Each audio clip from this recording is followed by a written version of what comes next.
Hi, my name is Lisa Kaminski. I'm a human resources manager with Personnel Management Systems. I don't want to get sued, but I don't know the story. I don't know what to do. This is a big deal.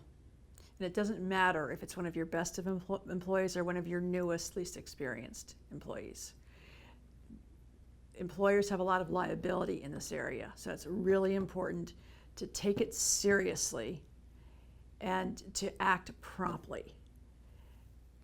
You know, these things come up. It is life. You can do everything right and it still pops up. It's more important what you do when you find out about it. And again, it doesn't matter who it is who's bringing this up. You don't want to take it casually, even if you think it's frivolous. And you may well think, any manager who's been managing for a while knows that some of these things seem frivolous. You still have to take it seriously. What does that mean? Acting promptly, investigate, thoroughly investigate. You talk to all the parties involved. Some companies prefer to hire an outside party to do that, and that's an option you can consider depending on the level of the person, how involved it happens to be. You want to keep confidentiality in mind. What we mean by that is you only share information with people who have a need to know. You can't promise confidentiality because you have to, it's a legal requirement to have an investigation. And that, at its most basic, means you get the other side of the story, and it could just be a manager getting a complaint, hearing the other side of the story.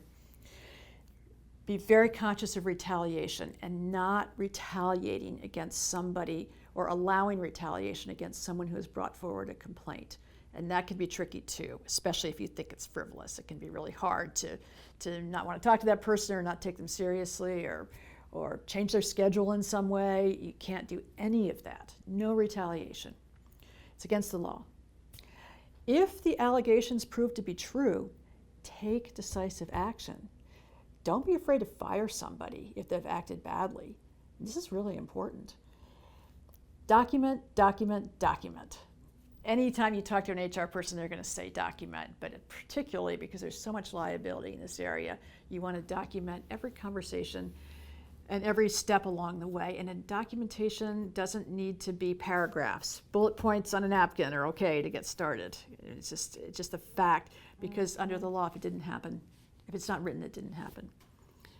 And then lastly, if you feel like this is getting out of control in any way, contact an attorney. Talk to your owner or your CEO about contacting an attorney.